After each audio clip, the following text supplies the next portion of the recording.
Hello, good morning. I am Brij Kishore Vaishnav, Senior Teacher English, Government Senior Secondary School, अजगरा से आपके सामने एक और लेसन लेकर के उपस्थित हुआ हूँ। प्रोनाउन का लेसन है वो, जैसा कि आपको विदित होगा कि पूर्व में अपना जो लेसन प्रोनाउन का पार्ट फर्स्ट के नाम से हुआ था, जिसमें अपन ने उसकी डेफिनेशन, उसके एग्जाम्पल्स, उसके काइंड्स और पर्सनल प्रोनाउन पर विस्तृत रूप से अपन ने चर्चा की है। आज जैसा कि आप स्क्रीन पर देख पा रहे होंगे, जो अपना इसका सबटाइटल ये है लेसन का, वो है reflexive and emphatic pronouns. Reflexive शाब्दिक अर्थ निजवाचक प्रोनाउन से होता है, निजवाचक सर्वनाम से, और एम्फेटिक मतलब दृढ़ता सूचक सर्वनाम। ये जो दोनों प्रकार की जो प्रोनाउन है, ये इनमें क्या अंतर होता है और क्या इनकी परिभाषाएं होती है, इसके ऊपर अपन आज जानकारी लेंगे। उससे पूर्व अपन पर्सनल प्रोनाउन की जो टेबल है उसको पुनः देखते हैं, जिसमें एक और कॉलम ऐड किया गया है। आपको जानकारी होगी कि अपन ने पर्सनल प्रोनाउन के चैप्टर के अंदर उसके सब्जेक्ट फॉर्म, ऑब्जेक्ट फॉर्म और पजेसिव फॉर्म को अपन ने देखा था, उनको समझने की कोशिश की थी। इस टेबल के अंदर आपको आज चौथा प्रकार या चौथा रूप जो है नजर और आ रहा होगा, वो है आज के रिफ्लेक्सिव और एम्फेटिक प्रकार के प्रोनाउन। इन सभी सेल्फ वाले प्रोनाउन को रिफ्लेक्सिव या एम्फेटिक प्रोनाउन कहा जाता है। और साथ ही आप जैसा कि देख पा रहे होंगे कि यहाँ पर कंपाउंड पीपी लिखा हुआ है। कंपाउंड पीपी से मतलब है कंपाउंड पर्सनल प्रोनाउन, कंपाउंड संयुक्त, संयुक्त प्रकार के व्यक्तिवाचक सर्वनाम भी इनको कहा जाता है।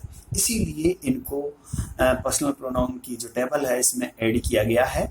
और ये कंपाउंड पर्सनल प्रोनाउन क्यों कहलाते हैं, इसका भी एक कारण है। जैसा कि आप देख पा रहे होंगे कि अपन ने जो पहले ये सब्जेक्ट रूप देखे थे, इनमें सभी में एक ही शब्द है, और ऑब्जेक्ट में भी देखें तो ये सभी एक शब्द वाले हैं, और पजेसिव के अंदर भी चाहे पहले वाले देखो चाहे दूसरे वाले देखो, एक ही शब्द का प्रयोग इनमें हो रखा है।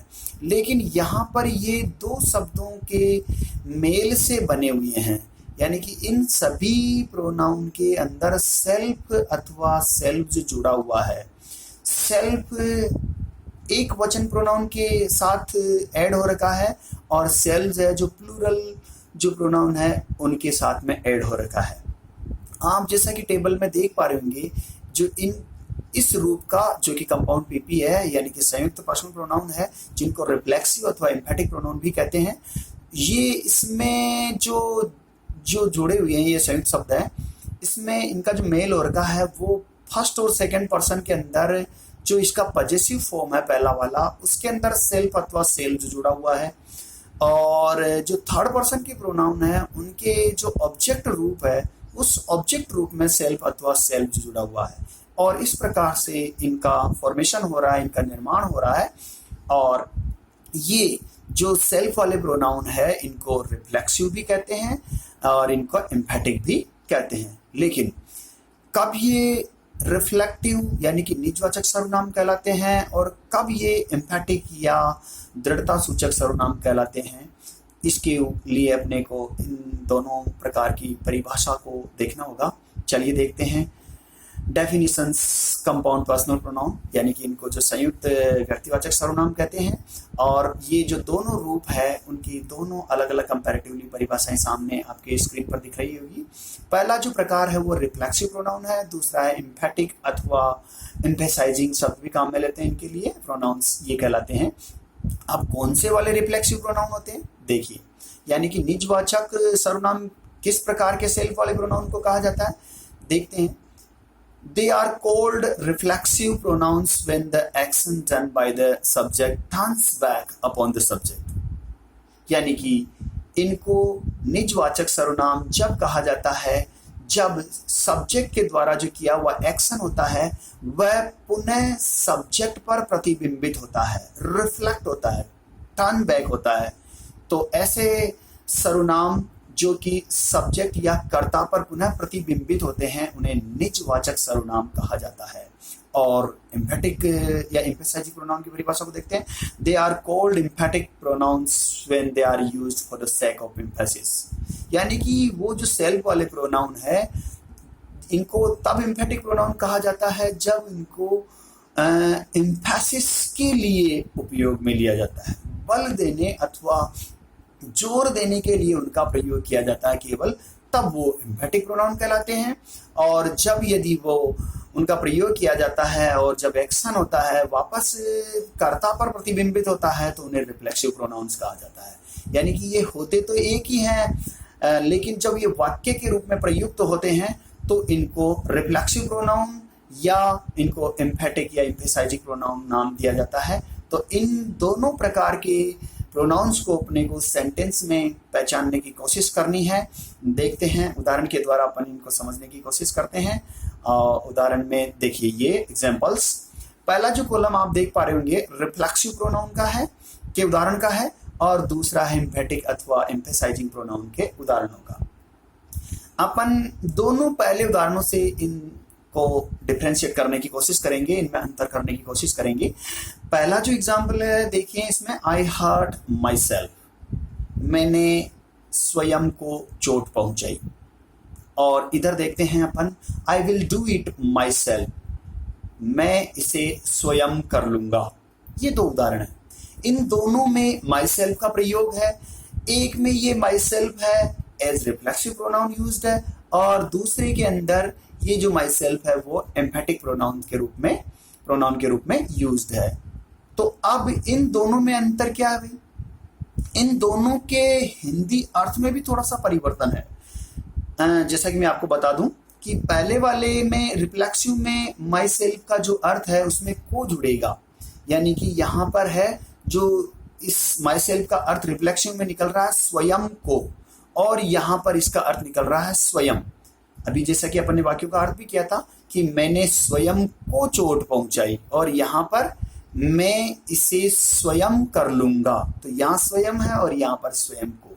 तो एक तो अंतर करने का ये तरीका भी है कि यदि जहां पर स्वयं को अर्थ निकल रहा है तो वहां पर वो रिफ्लेक्सिव प्रोनाउन है, और केवल स्वयं या अपने आप ही अर्थ निकल रहा है अपने आप के रूप में, तो वहां पर वह एम्फेटिक प्रोनाउन है या एम्फेसाइजिंग प्रोनाउन के रूप में वह उस वाक्य में प्रयुक्त हुआ है। लेकिन यहाँ पर जैसे कि अपन देख पा रहे हैं कि ये जो रिफ्लेक्सिव प्रोनाउन है इसमें ये माई सेल्फ है, ये ऑब्जेक्ट के रूप में यहाँ पर प्रयुक्त है। यानी कि जिस वाक्य में यदि ये सेल्फ वाले प्रोनाउन ऑब्जेक्ट के रूप में भूमिका निभाते हैं या ऑब्जेक्ट के रूप में प्रयुक्त होते हैं तो ये वहाँ पर निजवाचक सर्वनाम कहलाते हैं, रिफ्लेक्सिव सर्वनाम कहलाते हैं, रिफ्लेक्सिव प्रोनाउन कहलाते हैं। और यदि अपन इसको वहाँ से हटा दें, जैसे पहले वाले सेंटेंस में आई हर्ट माई सेल्फ में मैं माई सेल्फ को हटा देता हूँ तो वाक्य का अर्थ पूरा नहीं हो पाता। आई हर्ट, मैंने चोट पहुंचाई, अब किसे पहुंचाई, ये इसका अधूरा अर्थ हो गया। लेकिन यदि दूसरे वाले उदाहरण को देखें अपन और यहाँ से माई सेल्फ को हटा दें अपन, चूंकि यहाँ पर ये ऑब्जेक्ट के रूप में प्रयुक्त नहीं है, ऑब्जेक्ट इसके अंदर इस वाक्य में इट है, माई सेल्फ को हटा दें तो भी अर्थ में कोई फर्क नहीं पड़ेगा या उस वाक्य का अर्थ पूरी तरह से निकल जाएगा। आई विल डू इट, मैं इसे करूंगा, वाक्य का अर्थ निकल रहा है। माई सेल्फ सिर्फ और सिर्फ केवल बल देने अथवा जोर देने के लिए यहाँ पर प्रयुक्त हो रखा है। तो इन दोनों उदाहरणों से आप निश्चित रूप से समझ पाए होंगे या इनको डिफरेंशिएट कर पाए होंगे। दूसरे उदाहरण में देखें अपन तो और थोड़ा सा क्लियर करेंगे। यहाँ पर भी देखो दूसरे उदाहरण में, मोना डिसीव्ड हरसेल्फ, इसमें भी ये ऑब्जेक्ट के रूप में प्रयुक्त हुआ है। मोना ने स्वयं को धोखा दिया, स्वयं को अर्थ निकल रहा है, यानी कि स्वयं को अर्थ निकलता है तब वह रिफ्लेक्सिव प्रोनाउन होता है। और दूसरे में देखें, I myself heard the remark, मैंने स्वयं टिप्पणी को सुना, स्वयं, केवल स्वयं अर्थ निकल रहा है, स्वयं को अर्थ नहीं निकल रहा।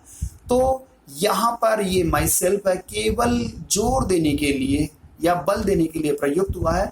यदि अपन माई सेल्फ को हटा देते हैं दूसरे वाले वाक्य में, दूसरे सेक्शन में, तो आई हर्ड द रिमार्क, ये अर्थ हो जाएगा कि मैंने टिप्पणी को सुना। तो यहाँ पे अर्थ निकल रहा वाक्य का।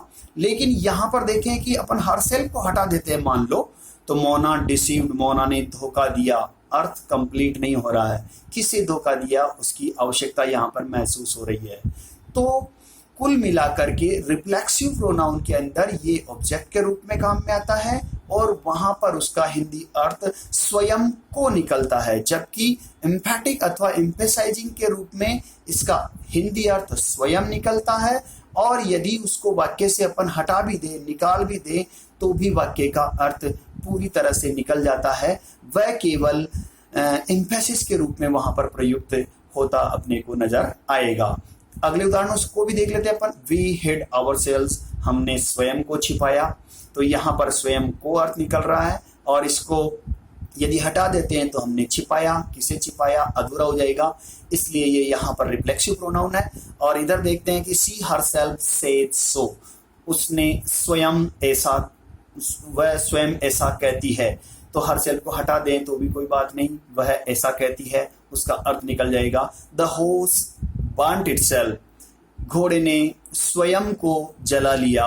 और इधर ही himself broke this lad, he himself यानी उसने स्वयं इस स्लेट को तोड़ा, उसने स्वयं तोड़ा इसको, तो यहाँ पे स्वयं अर्थ निकल रहा है यानी कि एम्फेटिक है। स्वयं को अर्थ निकलेगा यानी कि वहां पर वो रिफ्लेक्सिव प्रोनाउन होगा और यहाँ पर ये ऑब्जेक्ट रूप में होता है और यहाँ पर केवल बल देने के लिए प्रयुक्त होता है।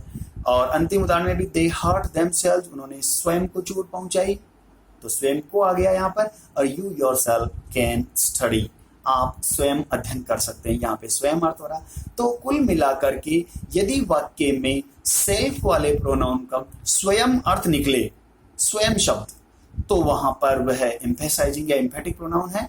और यदि स्वयं को अर्थ निकलता है तो वहां पर वो निजवाचक या रिफ्लेक्सिव प्रोनाउन होंगे। और दूसरा इसमें डिफरेंशिएट करने का जो तरीका है कि यदि वाक्य में से उस सेल्फ प्रोनाउन को हटा दें तो अर्थ इनकम्प्लीट होता है, मीनिंग इनकम्प्लीट होता है, तो वो रिफ्लेक्सिव प्रोनाउन होते हैं और वो उस वाक्य में ऑब्जेक्ट की भूमिका में रहते हैं। इसी प्रकार यदि एम्फेटिक प्रोनाउन में अपने को डिफरेंशिएट करने में देखना है तो सेल्फ वाले प्रोनाउन को यदि अपन वाक्य से निकाल भी दें तो भी वाक्य का अर्थ कंप्लीट रहता है, यानी कि वाक्य का अर्थ निकल जाता है। वह केवल और केवल बल देने अथवा जोर देने के लिए प्रयुक्त होता है। तो मैं समझता हूँ आपके ये बात समझ में आ गई होगी और आप रिफ्लेक्सिव यानी कि निजवाचक और एम्फेटिक जो दृढ़ता सूचक जो सर्वनाम है उनमें अर्थ करना या उनमें डिफरेंशिएट करना, उनमें अंतर करना समझ चुके होंगे, ऐसी मुझे आशा है। और धन्यवाद। ये आज का लेसन पूरा। साथ ही आपके लिए होमवर्क के रूप में थोड़ा सा कार्य है, आपको जो सेंटेंसेज है उसमें से आपको रिकॉग्नाइज करना होगा, आइडेंटिफाई करना होगा कि कौन से वाले जो सेल्फ वाले जो प्रोनाउन है वो कौन से वाले रिफ्लेक्सिव है और कौन से वाले एम्फेटिक है। तो ये आपका होमवर्क है कि which pronouns are reflective and which emphatic. तो इन सेंटेंसेज में से आपको देखना है कि ये जो अंडरलाइन जो सेल्फ वाले प्रोनाउन है किस वाक्य में ये रिफ्लेक्सिव है और इसमें कौन से वाले प्रकार में वो एम्फेटिक या एम्फेसाइजिंग प्रोनाउन के रूप में प्रयुक्त हुए हैं। धन्यवाद। होमवर्क करें और मुझे इसके जो आंसर्स हैं सेंड करें। Thank you.